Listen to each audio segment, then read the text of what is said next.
Second part of segment 1, we're going to cover the mutations. That's right, the superhuman abilities. Now, I've got to get this out of the way right away because when I talk to folks, they have a misconception about this. Anybody who's played the game already knows this. This is not a superhero game. If you think that you're going in here and you're making the next Incredible Hulk, you got bit by a spider and now you can swing from tree branches and solve crime and so forth, that is not how mutations work at all. Mutations, you're going to use a couple of times per session at most, and you're going to use them to help you in certain situations. Now, are there ways to use them more? Yes.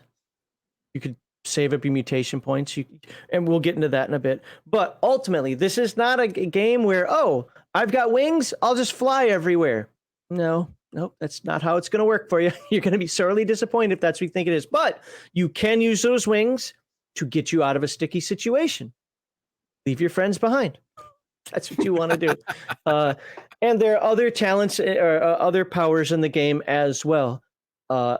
If you can think of it, you could probably come up with it. Now, there are cards that come with the game. And with those cards, that's how you determine what your powers are. If you don't have the cards because you buy books and not cards, then you roll the D66 dice, and there's a talent for each one of those. And we'll take a look at that in a moment. But before we look at that, let's actually get the segment 1 thing up this time, unlike last. What about our little B-roll? Our B-roll? It's not really B-roll. It's A-roll. Oh, sorry. It's advertisement. If I can find it. Oh, it's down there. I'm going to do the long one this time. Sure. We believe that role-playing games should take place in fantastic worlds. The focus of the game should be on role-playing and having a good time. The core values of #RPGate and any good tabletop group are escapism, not representation, entertainment over activism, and natural, organic inclusion, not forced diversity. The charity we support is the Wounded Warrior Project, a national, nonpartisan organization whose mission is to honor and empower wounded warriors. Please refer to the description below for the link to where you can make your hopefully tax-deductible donation. Join us Thursday and Saturday evenings on twitch.tv/Legion of Myth to watch Heathen Dog and his team of dirty casuals play multiplayer games for your mockery and enjoyment. Here on our YouTube channel, you can watch these game-related segments live every Sunday at 1 p.m. Central Time, or check out the Friday night show stream where our panel of guests opine, comment, and editorialize on the TTRPG hobby as a whole. Please like this video and leave a comment to appease the algorithm gods. Share this video on your favorite social media platforms to help us peer out of the shadows cast over us. And if you have not done so already, please subscribe to Legion of Myth for more tabletop RPG goodness. All right, okay. Now share this screen. Get everything ready. Boom. Let's look at our mutations. Can we count the mutations on this screen? Well, there's breathing fire. That's one. Yeah. There's being flammable. There's 2. There's being flammable. Yeah, really, I only see the one. The one up top is being scared of guy who can make people flammable and breathe fire. All of that seems like really, really great powers. Yeah, breathing fire could be a good power. All right, now we're going to talk about mutations. Talents were pretty straightforward. Sure. That's why we read through a bunch of them. Mutations aren't as straightforward in terms of how to use them in by way of game mechanics. So we're only going to look at a couple of mutations. We're going to spend most of the time understanding how to actually utilize them within the game. So here we go. Hey, there we go. Your mutations are your trump cards. Superhuman and unstoppable. That is actually an important facet that we will get back to. They are unstoppable. Powers wired into your very DNA. No one in the Ark, except maybe the Elder, knows their origin. Can the answers be found in the place of myth called Eden? No. Oh, why not? Eden doesn't exist. Okay. The Elder lied just to save his own life. You get one mutation at the start of the game, and you can develop more later during play. There even is a way you could get a second mutation at the start of the game too. Sweet. You don't get to choose your mutations right there. Bam. You don't get to No, that's great. You're in a world full of rotten, nasty, and weird things happen to your DNA. Again, not a superhero game, not a game where you're like, I want to build Flash or something. That's not what you're doing here. You're playing a dude that's been sucked up by radiation and biohazard. And listen, man, listen. I don't care about your damn rules. I don't care about your damn rules of the game. I only want a mutation that helps me build my harem. No, hopefully you roll that or pull that card. You don't get to choose your mutations. They are random, and you draw a mutation card or roll dice on the table below to determine which one you get. Of course, they're promoting the cards as I showed them off the first. As the role-playing game microtransactions that specialty dice and cards are. Hey, they help play. So activating mutations. The cards themselves, I mean, I don't necessarily think that they're important. The specialty dice definitely help play. They're not mandatory, but they do help. They speed up people's ability to read the dice. When you activate a mutation, no one can stop you and you never risk failure. I hate that verbiage right there because what we read in just a moment here is going to, well, that sounds like failure. What it's saying is your mutation will work as intended. And it won't damage you. Nope, that isn't what that means. Oh. If you choose to breathe fire, you are going to breathe fire, and it is going to do what the mutation says. So for the sake of argument, let's say, we'll read it in a moment, breathing fire does damage. If you go and you breathe your fire, it will do the damage. That is the only guarantee you have. Okay. So to activate your mutation, you need a mutation point, or more than one to increase the effect. And most effects, you can spend more than one mutation point. That sounds great until you read what happens when you roll mutation points. At the beginning of every game session, you get a number of MP mutation points equal to the number of mutations you have. So if you have 3 mutations, you get 3 mutation points. Game masters, don't be afraid to hand those out to the players. Let them use those mutations. And you're going to know why in a moment. Because characters should... The mutations are there to assist. They are not there as a crutch, and they're certainly not there to be your go-to. If you use it that way, your character isn't going to last long. You can win more mutation points by pushing a die roll, and I think we talked about that last week, where if you push a roll and you suffer damage, guess what? You get a mutation point. You can save mutation points from one session to the next. Might even be a good idea, but you can never have more than 10 mutation points. That is the limit. In a conflict, a conflict means when you're actually rolling initiative and in a fight. In a conflict, activating a mutation usually counts as an action, and we will talk about actions next week.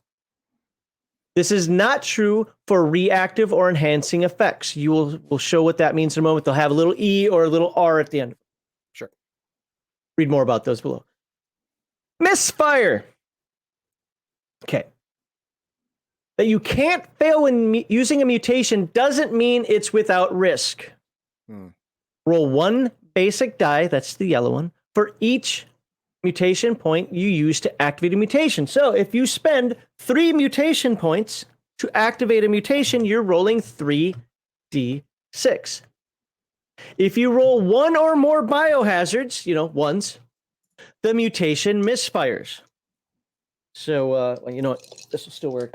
Misfire sounds like a failure, right? Yeah, it sounds kind of like a failure to me. Right, it does, yes.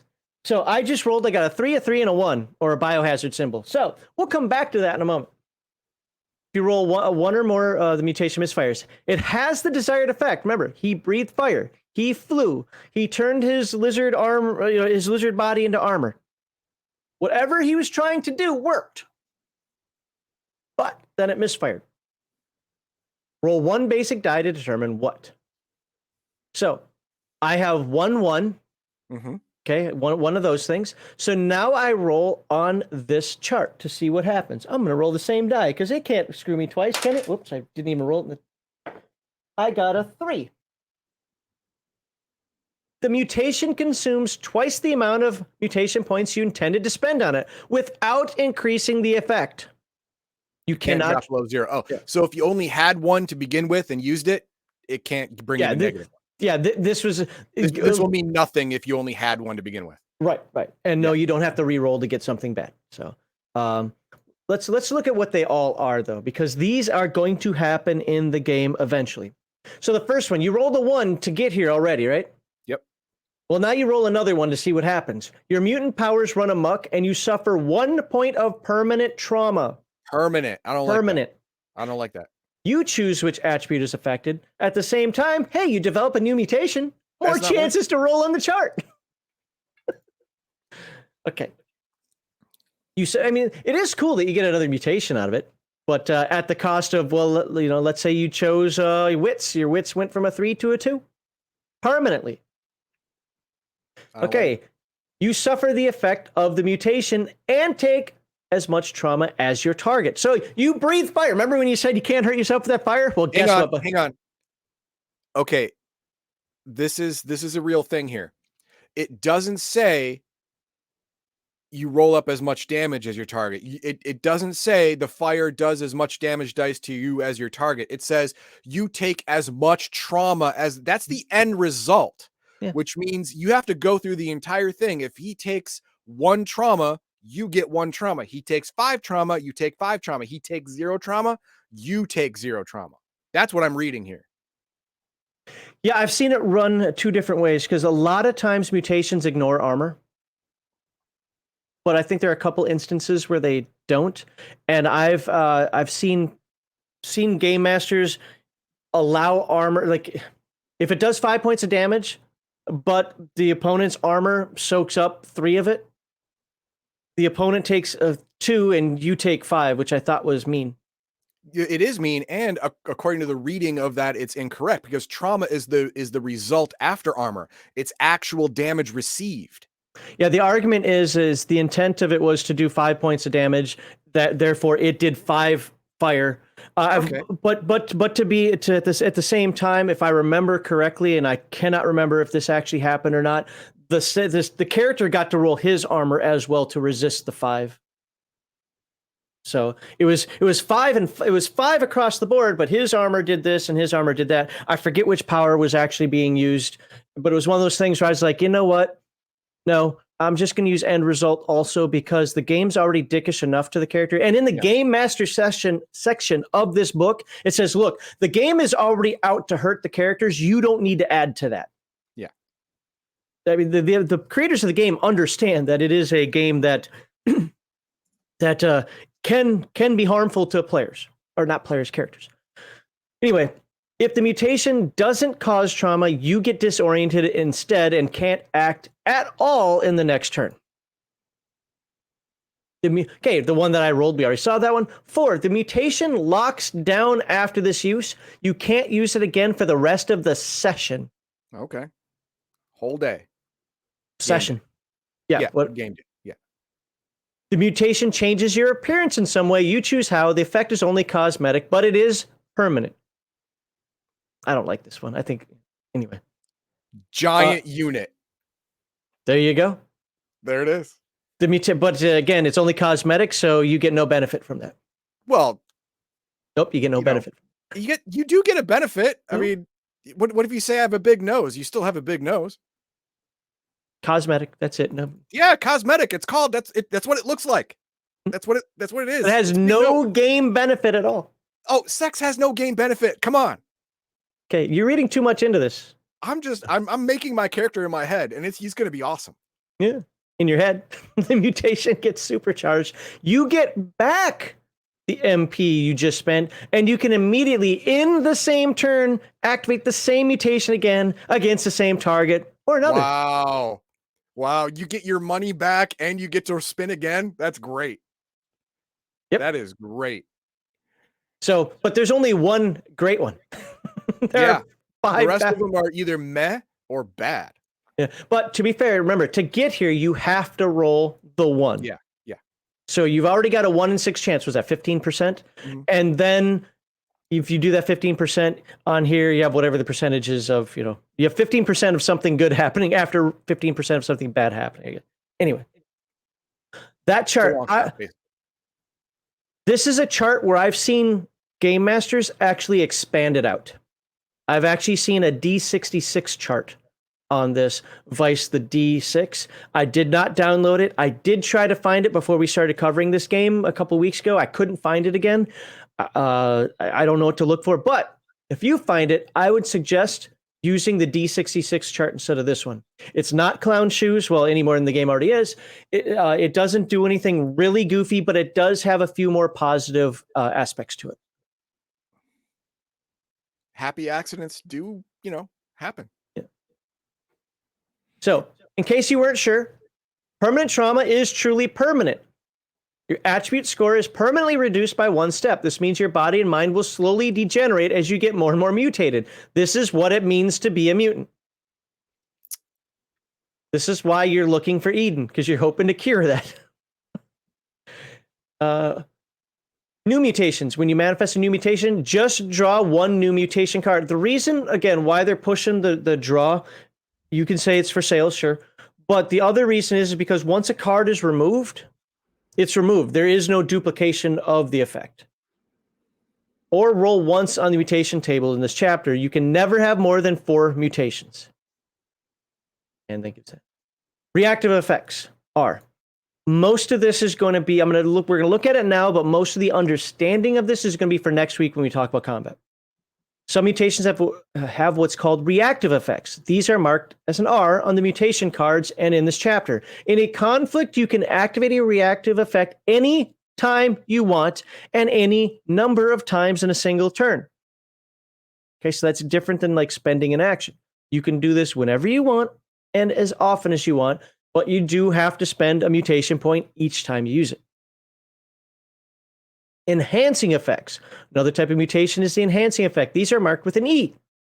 You can activate enhancing effects at the same time as you perform an action or maneuver to enhance it. Kind of makes sense, doesn't it? Using an enhancing effect does not count as an action or a maneuver in and of itself. All right. When using an enhancing effect with a skill, roll for the mutation first, then roll for the skill. Could have a mishap before. It will still work, but you could have the mishap at the same time the skill goes off. NPCs and mutations. So mutations for NPCs are handled exactly as for PCs. It's a little different than some of the Year Zero rules that we'll see in the other games, where NPCs are handled differently, mostly to make them more limited, so that they're not overpowered. But in this case, they're handled exactly as for PCs. Typical NPC mutant has 1 mutation. When the GM introduces a new mutant NPC, she can draw the mutation card or roll in the deck to determine, blah, blah, blah. Or simply pick. All right, let's look at a few of these. Oh, no. Let's read mutation points first. Unlike PCs, NPCs don't have individual mutation points. Instead, the GM has a pool of mutation points that she uses for all NPCs. At the start of each session, the GM gets a number of mutation points equal to the total number of mutation points that the players have together. The intent of this is if the GM makes one big bad boss, that one big bad boss is going to have the same number of mutation points as the players at the table.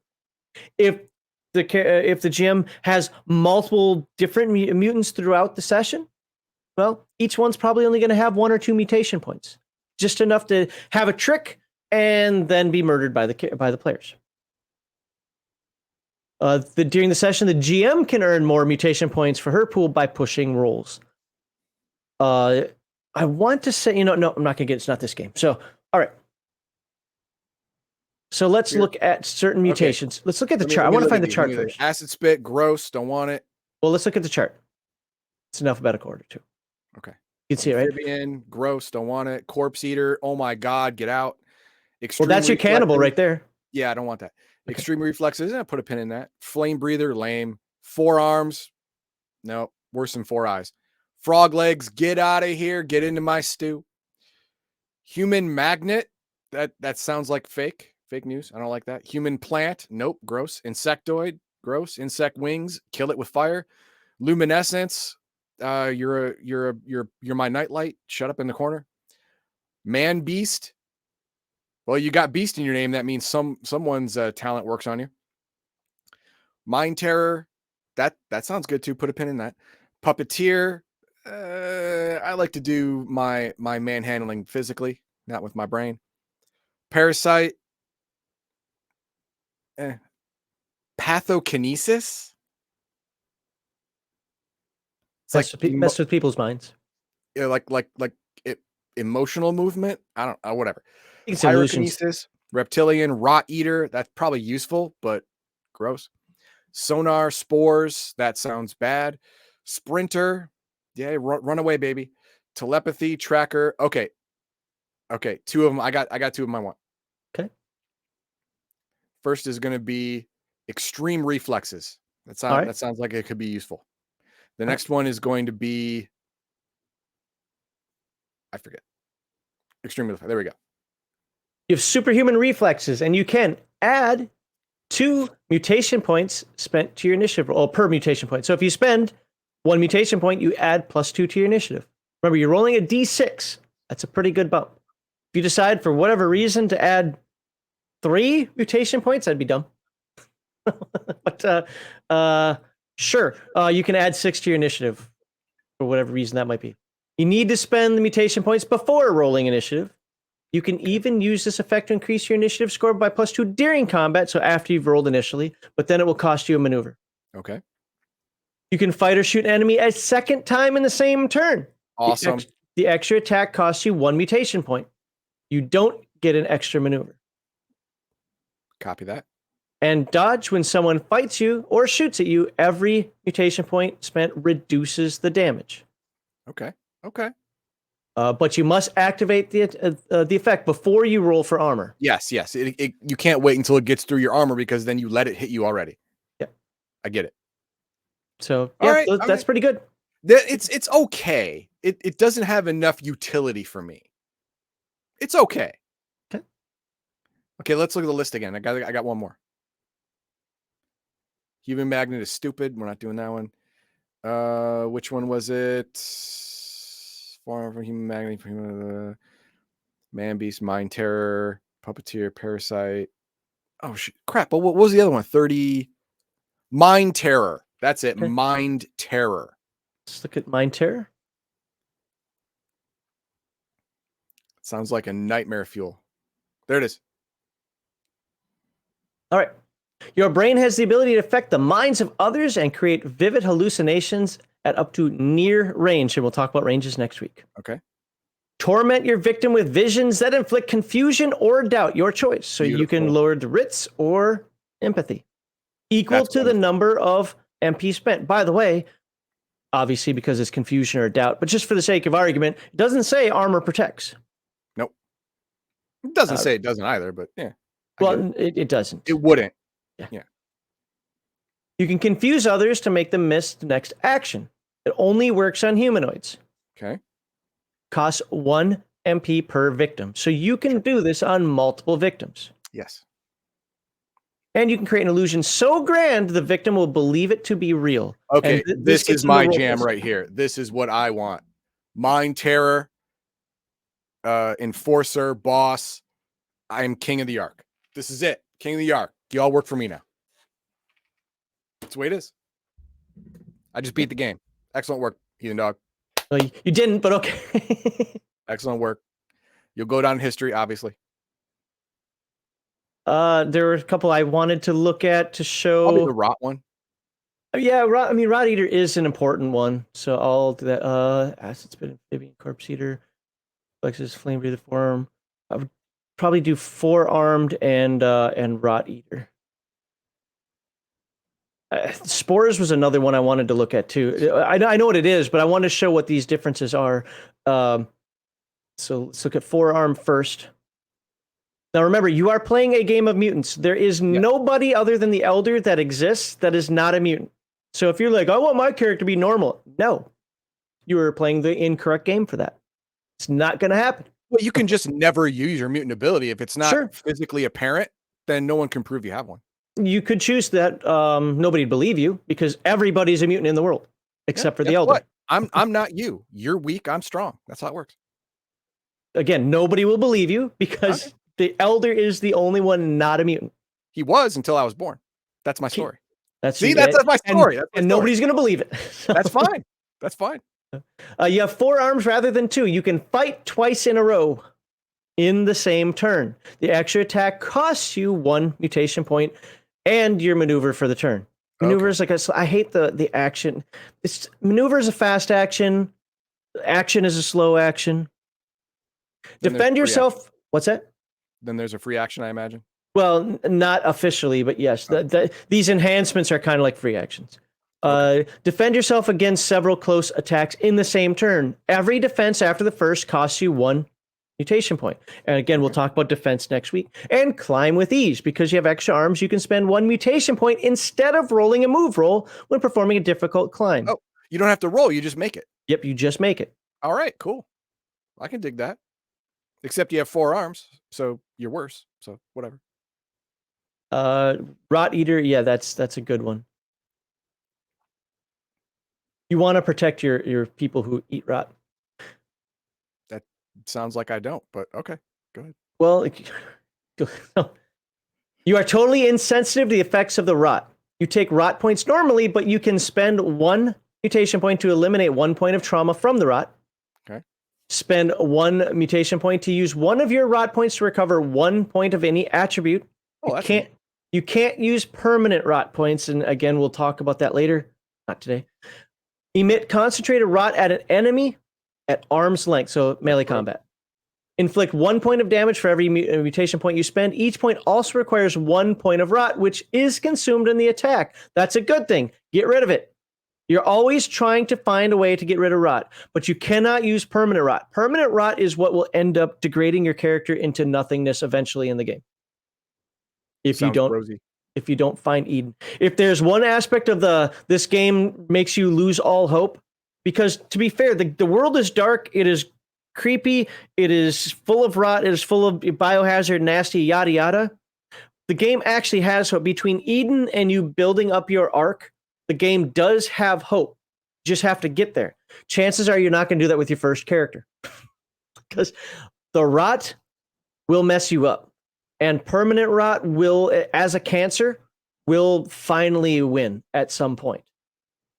You're not going to live forever. At least not as an adventurer. The good news is you're an adventurer, so you get to control how the arc goes. And there was one more. It's spores. Come on. You have hidden spore sacs on your body capable of spraying spore clouds against targets at up to near distance. It's gross. You can make your victim's eyes sting and his skin itch. For every mutation point spent, your victim suffers 1 point of fatigue. That's agility damage.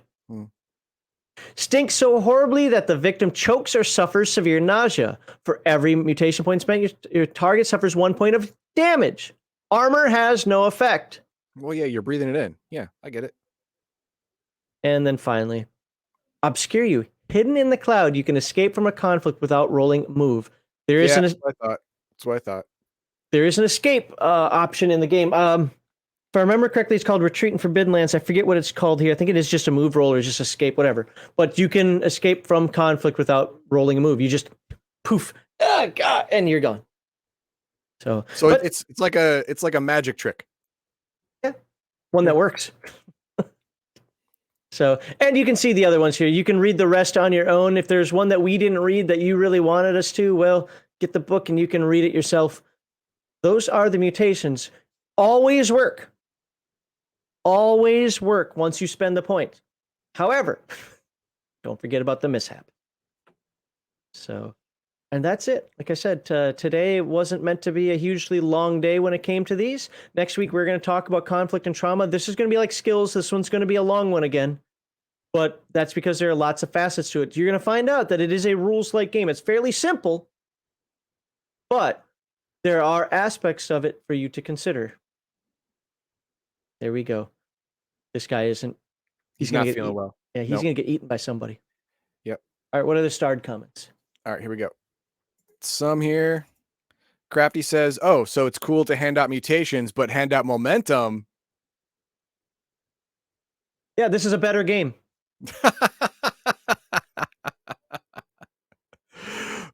Handing out mutation points is giving your players more bullets to shoot themselves with. a better analogy, I know Crafty knows, he's messing around, but a better analogy, because he knows the game system also, would be darkness points when we talk about Coriolis. We talk about Coriolis, and when you look at darkness points versus mutations, or I'm sorry, momentum, I like the way darkness works versus momentum, because you can't save. Well, it doesn't work in the same way. You're not banking the stuff, you're utilizing the stuff. So. All right. And Perfect Tangent says 1 in 6 chance every time you use a power. That's the 1 in 6 chance of you getting a biohazard symbol and then having to roll misfire. Yep. I'll pass. I understand that. Yeah, you're supposed to. It's a currency. Currency? Yeah, it's a currency. You're not supposed to just throw it out at every opportunity. You're supposed to save it for when you need it. Remember, not a superhero game. That's why I said that at the beginning. Got it. So for everybody out there to hear that again, not a superhero game. Those are just powers you have that can. Perfect Tangent comes back at you with I'd rule it as whatever the target takes is what this is. Sure. Is the trauma. I believe that's correct, because it doesn't say damage. It says trauma. Trauma is the result of damage, not the damage itself. Trauma is the generic term to say damage, injury, hit points, whatever. So the game uses trauma to mean any of the 4 types of trauma. Like damage for strength, fatigue for agility, confusion for wits, and doubt for empathy. Right. All 4 of those are trauma. Right. So I think we got that one covered. That's good. Markman comes back with rolling 6 means getting another chance to have your mutation blow your face off. This is a misfire, and you roll a 6. Like, oh, I can do it again. Well, then you have another chance to misfire again. I mean, it doesn't say avoid that roll. You do it again without that roll. It just says you can use the power again. You can misfire again. It says use the power again. Okay. And you could misfire again and then be screwed. Here's what I'll tell you that's happened in my games. People start off the game using I got no fire, power, and then they realize what happens. Then they turn like, you know what? It's cool I got this extra power even though I lost this attribute. Well, that sucks.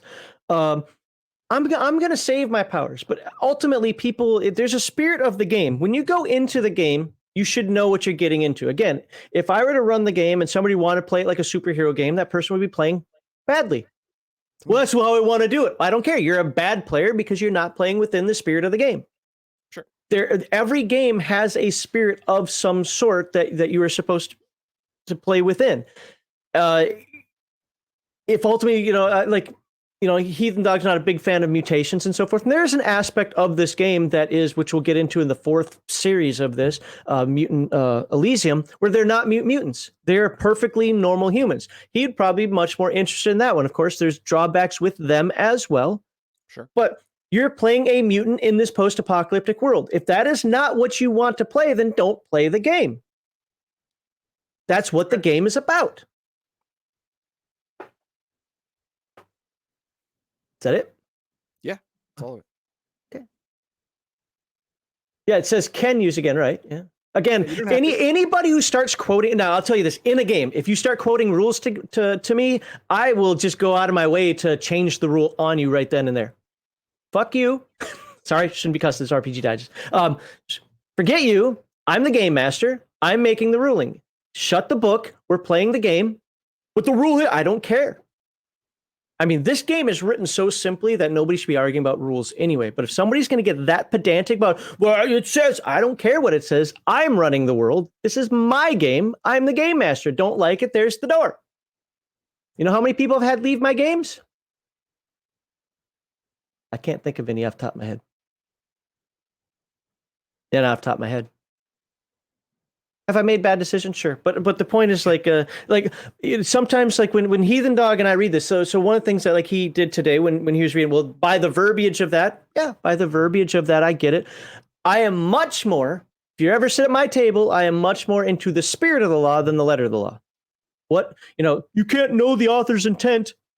No, but I can infer it from how everything's written. I can read. Yeah. The words are meant to convey ideas. The author wrote those words. So yeah, I'm going to say the author says this because I can read. Yeah. So, And if it isn't exactly specific, and sometimes I think that there are rules that are too pedantic. This game doesn't generally get into that, but going back to what we were talking about before with the difference between creature and beast and animal and undead and Earthdawn actually does it in a pretty decent way. yeah, but you could easily do it this way. Does it talk? No, beast. Yeah. You just let it go. Does it talk? No, beast. Would you consider a Sorial, basically a walking lizard man type person, as a humanoid? Does it talk? I don't know if they talk. I can't remember. I think they do. Well, if they speak language, then I'm going to say they are a humanoid being. And if that's the ruling for your game and everybody's aware of that, cool. Now, other people go, well, it's bipedal and it's holding a spear. That's humanoid. You know, again, if that's how you want to rule it at your table, do it. Just be consistent, fair, reasonable. That's all you need to be. And then your table can run a little bit differently than my table and a little bit differently than Heathen Dog's table. And I'm not arguing with anybody in chat. It's just one of those things that's been popping up recently over and over again, that it's like, you're not doing this right because the exact reading of this sentence here. Well, you know, authors sometimes write incorrectly as well. You know, especially why does look, last week, there'll be a correction later on. Last week, remember when we talked about one, I said, wait a minute, shouldn't that be a +1, not a -1? I forget what the ability was. If you don't remember, there'll be a comment that we cover later. There can still be typos even after the third printing of a book. Just, yeah. So, you know, it is what it is. Sometimes you have to look at it and be like, well, it says -1 right there. Yeah, okay. There's no way that using something that's supposed to be in your favor is going to be a -1. Yeah.